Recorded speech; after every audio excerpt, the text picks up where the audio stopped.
ओम शांति। आज बाबा के 6 तारीख के भावाक्य हैं। बाबा ने कहा, मीठे बच्चे सदैव खुशी में रहो कि हमें कौन पढ़ाता है।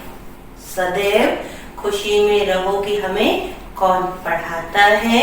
तो यह भी मन मनाभव है। तुम्हें खुशी है कि कल हम पत्थर बुद्धि थे, आज पारस बुद्धि बने हैं। प्रश्न है, तकदीर खुलने का आधार क्या है? तकदीर खुलने का आधार क्या है? तो बाबा ने क्या बताया? बाबा ने कहा, निश्चय। निश्चय तकदीर खुलने का आधार है। अगर तकदीर खुलने में देरी होगी तो लंगड़ाते रहेंगे।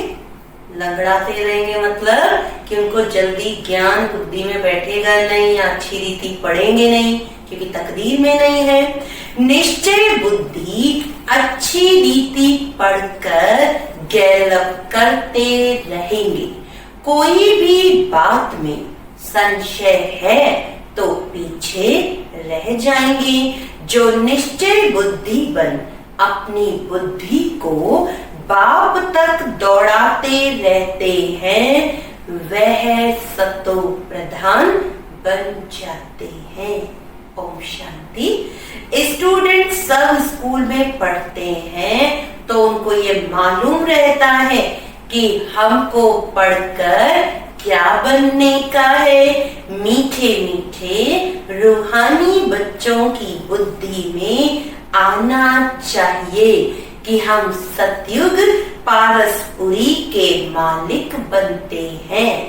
इस देह के संबंध आदि सब छोड़ने हैं। अब हमको पारसपुरी का मालिक पारसनाथ बनना है। सारा दिन यह खुशी रहनी चाहिए। समझते हो पारसपुरी किसको कहा जाता है? वहाँ मकान आदि सब सोने चांदी के होते हैं। यहाँ तो पत्थर ईंटों के मकान हैं। अब फिर तुम पत्थर बुद्धि से पारस बुद्धि बनते हो। पत्थर बुद्धि को पारस बुद्धि जब पारसनाथ बनाने वाला बाप आए तब बनाए ना। तुम यहाँ बैठे हो, जानते हो हमारा स्कूल ऊंचते ऊंच है। इससे बड़ा कोई स्कूल होता नहीं। इस स्कूल से तुम करोड़ पदम भाग्यशाली विश्व के मालिक बनते हो। तो आज बाबा बता रहे इस पढ़ाई का महत्व कि ये जो भी हम संगम पर पढ़ाई पढ़ रहे हैं, इस पढ़ाई से बाबा कहते तुम करोड़ पदम भाग्यशाली विश्व के मालिक बनते हो। इतना नशा। तो तुम बच्चों को कितनी खुशी रहनी चाहिए। इस पत्थरपुरी से पारसपुरी में जाने का यह पुरुषोत्तम संगम युग है। कल पत्थर बुद्धि थे, आज पारस बुद्धि बन रहे हैं। तो आज हम सभी मुरली सुनते हुए ये काउंट करते जाएंगे कि बाबा ने कितनी बार पत्थर बुद्धि बोला है और कितनी बार पारस बुद्धि। फिर हमें नशा भी रहेगा कि अभी हम बच्चे पारस बुद्धि बन रहे हैं। ये बात सदैव बुद्धि में रहे तो भी मन मना भव ही है। स्कूल में टीचर आते हैं पढ़ाने के लिए, स्टूडेंट को दिल में रहता है अभी टीचर आया कि आया। तुम बच्चे भी समझते हो हमारा टीचर तो स्वयं भगवान है। वह हमको स्वर्ग का मालिक बनाते हैं। तो जरूर संगम पर आएंगे। अभी तुम जानते हो मनुष्य पुकारते रहते हैं और वह यहाँ आ गए हैं। कल्प पहले भी ऐसा हुआ था। तब तो लिखा हुआ है विनाश काले विपरीत बुद्धि, क्योंकि वह है पत्थर बुद्धि। तुम्हारी है विनाश निकाले प्रीत बुद्धि, तुम पारस बुद्धि बन रहे हो। तो ऐसी कोई युक्ति निकालनी चाहिए जो मनुष्य जल्दी समझे। यहाँ भी बहुतों को ले आते हैं तो कहते हैं शिव बाबा ब्रह्मा तन में कैसे आते हैं, कैसे पढ़ाते होंगे, कुछ भी समझते नहीं हैं। इतने सब सेंटर्स पर आते हैं, निश्चय बुद्धि है ना, सब कहते हैं शिव भगवानुवाच्य, शिव ही सभी का बाप है, कृष्ण को थोड़ी सबका बाप कहेंगे। इसमें मूंझने की तो बात ही नहीं, परंतु तकदीर देरी से खुलने की है तो फिर लंगड़ाते रहते हैं। कम पढ़ने वाले को कहा जाता है ये लंगड़ाते हैं। संशय बुद्धि पीछे रह जाएंगे, निश्चय बुद्धि अच्छी रीति पढ़ने वाले होंगे, आगे गैलप करते रहेंगे। कितना सिंपल समझाया जाता है, जैसे बच्चे दौड़ी लगाकर निशान तक जाकर फिर लौट आते हैं। बाप भी कहते हैं बुद्धि को जल्दी शिव बाबा पास दौड़ाएंगे तो सतो प्रधान बन जाएंगे। यहाँ समझते भी अच्छा है, तीर लगता है, फिर भी बाहर जाने से खलास हो जाते हैं। बाबा ज्ञान इंजेक्शन लगाते हैं तो उसका नशा चढ़ना चाहिए ना, लेकिन चढ़ता ही नहीं है। यहाँ ज्ञान अमृत का प्याला पीते हैं तो असर होता है, बाहर जाने से ही भूल जाते हैं। बच्चे जानते हैं ज्ञान सागर पतित पावन सदगति दाता लिबरेटर एक ही बाप है, वही हर बात का वर्षा देते हैं। कहते हैं बच्चे तुम भी पूरे सागर बनो। बाबा सागर है तो बाबा बच्चों को कहते बच्चे तुम भी पूरे सागर बनो, जितना मेरे में ज्ञान है उतना तुम भी धारण करो। शिव बाबा को देह का नशा नहीं है। बाप कहते हैं बच्चे हम तो सदैव शांत रहते हैं, तुमको भी जब देह नहीं थी तो नशा नहीं था। शिव बाबा को थोड़ी कहते हैं ये हमारी चीज है, ये तन लोन लिया है, लोन ली हुई चीज अपनी थोड़ी हुई। शिव बाबा ने कभी ये थोड़ी कहा कि ये हमारा शरीर है ब्रह्मा के तन को, कहा नहीं, ये लोन लिया, हमने इनमें प्रवेश किया है थोड़े टाइम के लिए सर्विस करने अर्थ। अभी तुम बच्चों को वापस घर चलना है, दौड़ी लगानी है भगवान से मिलने के लिए। इतने यज्ञ तप आदि करते रहते हैं, समझते थोड़ी हैं वे कब मिलेगा, कैसे समझते हैं कोई न कोई रूप में भगवान आ जाएगा। बाप समझाते तो बहुत सहज है, प्रदर्शनी में भी तुम समझाओ। सत्युग त्रेता की आयु भी लिखी हुई है, उसमें 2500 वर्ष तक बिल्कुल एक्यूरेट है। सूर्यवंशी के बाद होते हैं चंद्रवंशी। फिर दिखाओ रावण का राज्य शुरू हुआ और भारत पतित होने लग गया।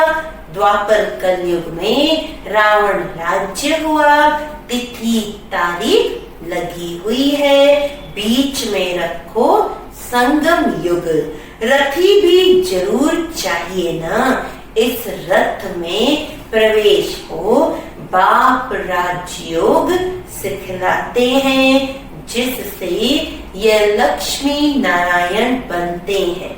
किसको भी समझाना तो बहुत सहज है।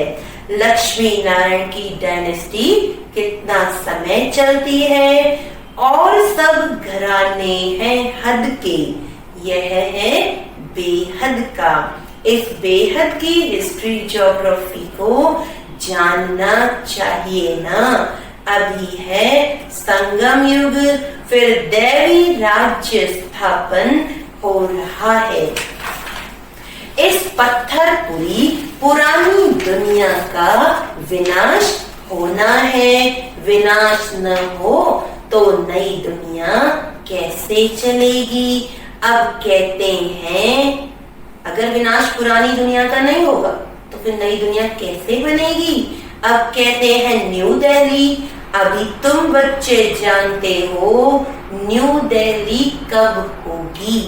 नई दुनिया में नई दिल्ली होती है। गाते भी हैं जमुना के कंठे पर महल होते हैं। जब इन लक्ष्मी नारायण का राज्य है तब कहेंगे न्यू दिल्ली, पारसपुरी।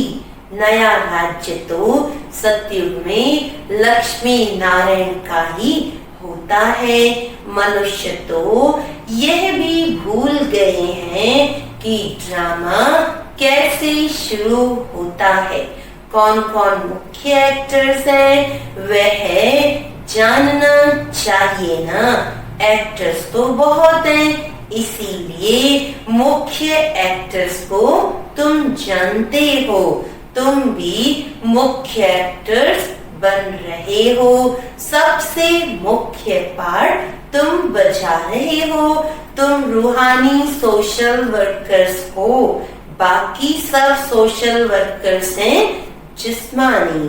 तुम रूहों को समझाते हो, पढ़ती रूह है। मनुष्य समझते हैं जिस्म पढ़ता है। ये किसी को भी पता नहीं है कि आत्मा इन ऑर्गन्स द्वारा पढ़ती है। हम आत्मा बैरिस्टर आदि बनता हूँ। बाबा हमको पढ़ाते हैं। संस्कार भी आत्मा में रहते हैं। संस्कार ले जाएंगे, फिर आकर नई दुनिया में राज्य करेंगे। जैसे सतयुग में राजधानी चली थी, वैसे ही शुरू हो जाएगी। इसमें कुछ पूछने की दरकार नहीं रहती। बाबा कहते इसे पूछने की दरकार नहीं कि सतयुग में कैसे होगा, क्या होगा। जैसे सतयुग में राजधानी चली थी वैसे ही चलेगी। मुख्य बात है देह अभिमान में कभी नहीं आओ। अपने को आत्मा समझो, कोई भी विकर्म नहीं करो। याद में रहो, नहीं तो एक विकर्म का बोझा 100 गुना हो जाएगा। हड्ड-कुट एकदम टूट जाते हैं। उसमें भी मुख्य विकार है काम। कई कहते हैं बच्चे तंग करते हैं फिर मारना पड़ता है। अब ये कोई पूछने का नहीं रहता। ये तो छोटा पाई पैसे का पाप कहेंगे। सबसे मुख्य विकार है काम विकार। बाकी जो कहते बच्चे मस्ती करते हैं उनकी पिटाई की तो बाबा ये पाप हो गया। बाबा कहते ये तो छोटे पाई पैसे के पाप है। तुम्हारे सिर पर तो जन्म जन्मांतर के पाप हैं। पहले उनको तो भस्म करो। बाप पावन होने का बहुत सहज उपाय बतलाते हैं। तुम एक बाप की याद से पावन बन जाएंगे। भगवानुवाच्य बच्चों प्रति तुम आत्माओं से बात करता हूँ और कोई मनुष्य ऐसे समझ ना सके। वे तो अपने को शरीर ही समझते हैं। बाप कहते हैं मैं आत्माओं को समझाता हूँ। गाया भी जाता है, आत्माओं और परमात्मा का मेला लगता है। इसमें कोई आवाज आदि नहीं करनी, यह तो पढ़ाई है। दूर दूर से आते हैं बाबा के पास।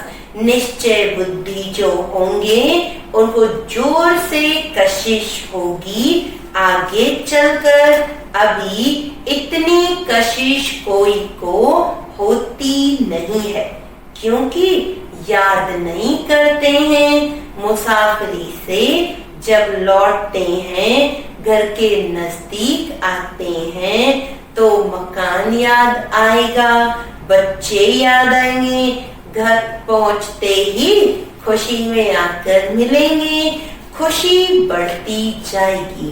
पहले पहले स्त्री याद आएगी, फिर बाल बच्चे आदि याद आएंगे।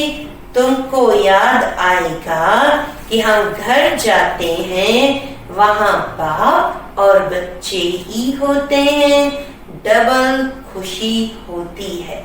शांति धाम घर जाएंगे, फिर आएंगे राजधानी में।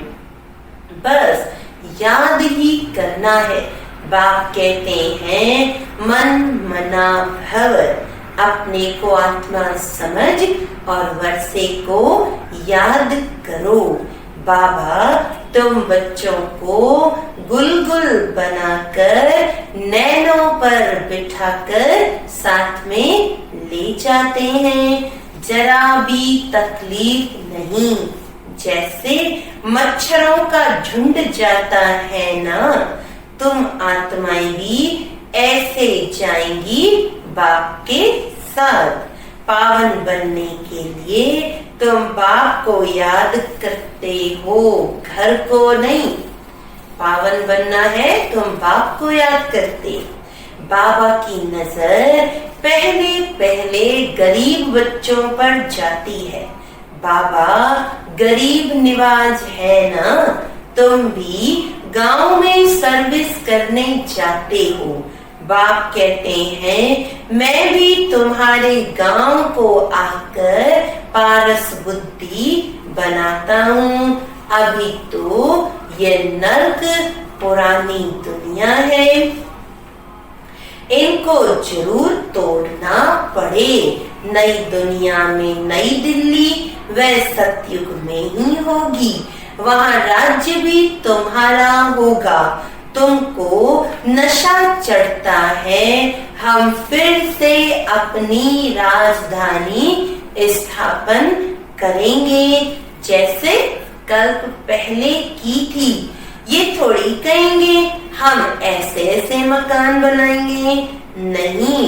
तुम जाएंगे तो वहाँ ऑटोमेटिक तुम वह बनाने लग पड़ेंगे, क्योंकि वह आत्मा में पार्ट भरा हुआ है।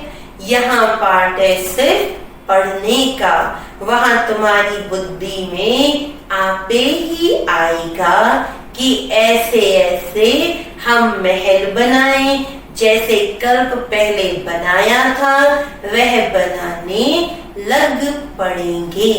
आत्मा में भी पहले से ही नूंद है, तुम वही महल बनाएंगे जिन महलों में तुम कल्प कल्प रहते हो। इन बातों को नया कोई समझ ना सके। तुम समझते हो हम आते हैं, नई नई पॉइंट सुन रिफ्रेश होकर जाते हैं। नई नई पॉइंट्स निकलती हैं, वह भी ड्रामा में नूंद है। बाबा कहते हैं बच्चे मैं इस बैल पर, कौन सा बैल? शिव बाबा का बैल है, ब्रह्मा बाबा का तन। तो बाबा कहते हैं मैं इस बैल पर अर्थात रथ पर सदैव सवारी करूं, इसमें मुझे सुख नहीं भासता है।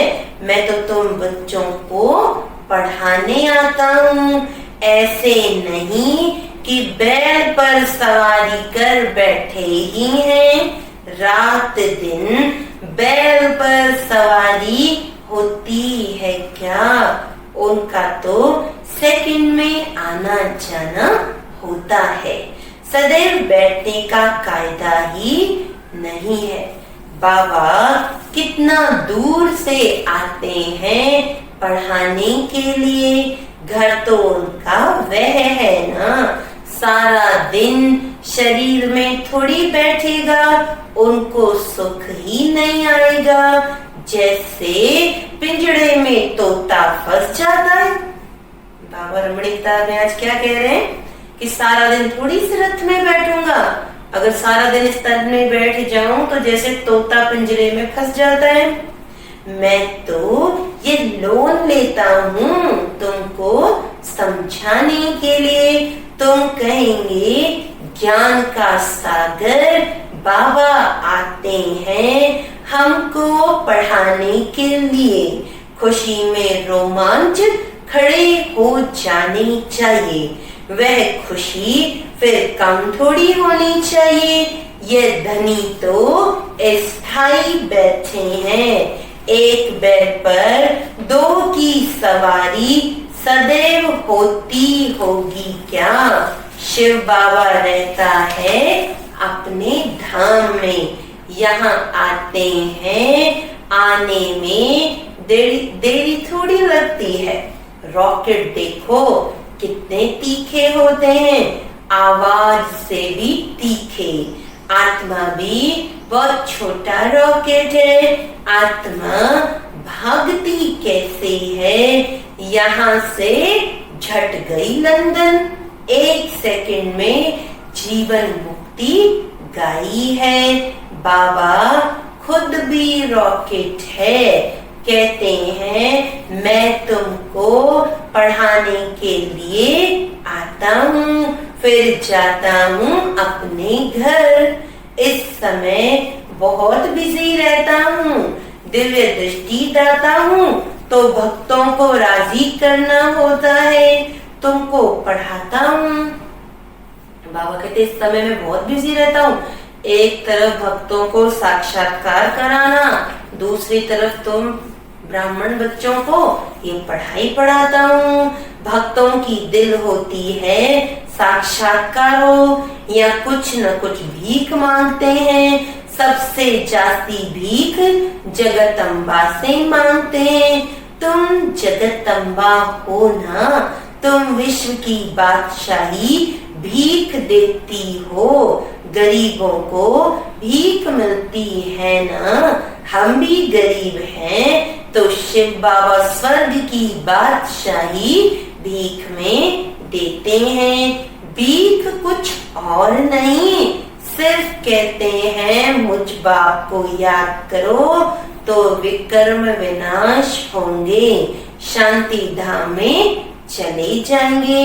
मुझे याद करो तो मैं गारंटी करता हूँ मैं तुम्हारी आयु भी बड़ी हो जाएगी। सतयुग में मृत्यु का नामो निशान नहीं होगा, वह है अमर लोक, वहाँ मृत्यु का नाम नहीं होता। सिर्फ एक खाल छोड़ दूसरी लेते हैं, इसको मृत्यु कहेंगे क्या। वह है अमरपुरी, साक्षात्कार होता है। हमको बच्चा बनना है, खुशी की बात है ना। बाबा की दिल होती है अब जाकर बच्चा बनूं। कौन से बाबा की दिल होती है?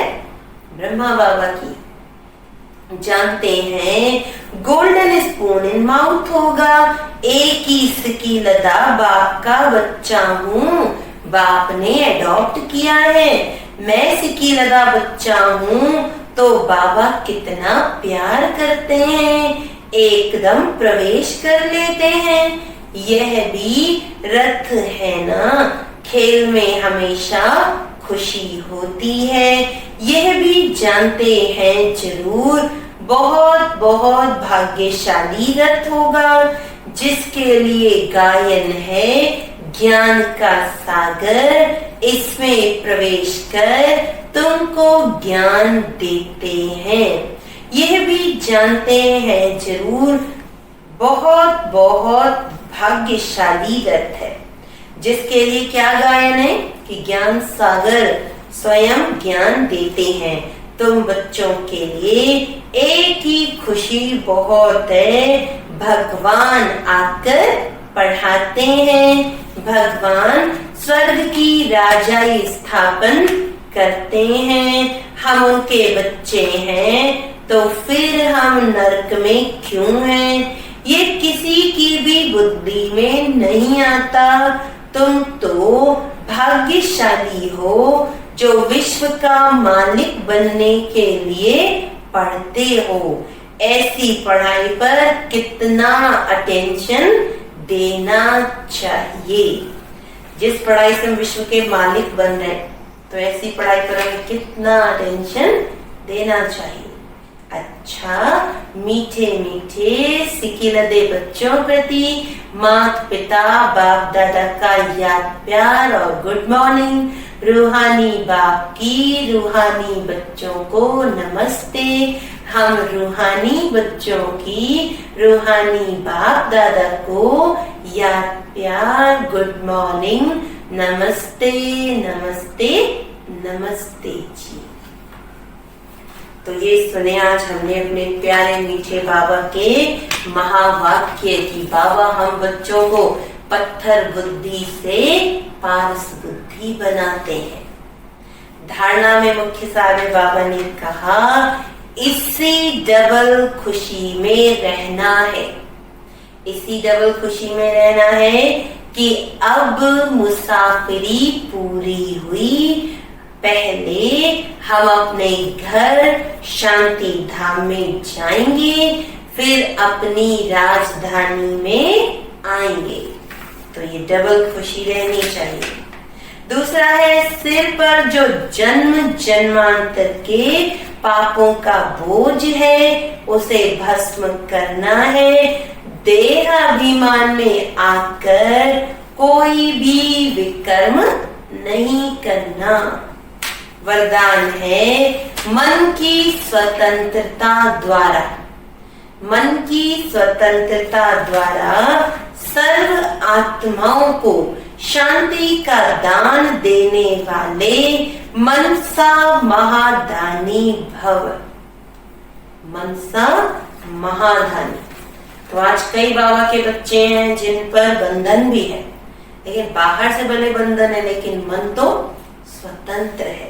तो बांधेलियां तन से भले परतंत्र हैं, लेकिन मन से यदि स्वतंत्र हैं तो अपनी वृत्ति द्वारा, शुद्ध संकल्प द्वारा विश्व के वायुमंडल को बदलने की सेवा कर सकती हैं। आजकल विश्व को आवश्यकता है मन की शांति की। तो मन से स्वतंत्र आत्मा मनसा द्वारा शांति के वाइब्रेशन फैला सकती है। शांति के सागर बाप की याद में रहने से ऑटोमेटिक शांति की किरणें फैलती हैं। ऐसे शांति का दान देने वाले ही मनसा महादानी है। स्लोगन है स्नेह का रूप अनुभव। स्नेह रूप का अनुभव तो सुनाते हो कि बाबा से मुझे इतना स्नेह मिला या हुआ, तो स्नेह रूप का अनुभव तो सुनाते हो। अब शक्ति रूप का अनुभव सुनाओ। अब शक्ति रूप का अनुभव सुनाना है कि कैसे मैंने बाबा से शक्ति लेकर उस शक्ति रूप से कैसे विघ्नों को खत्म किया, परेशानियों को खत्म किया।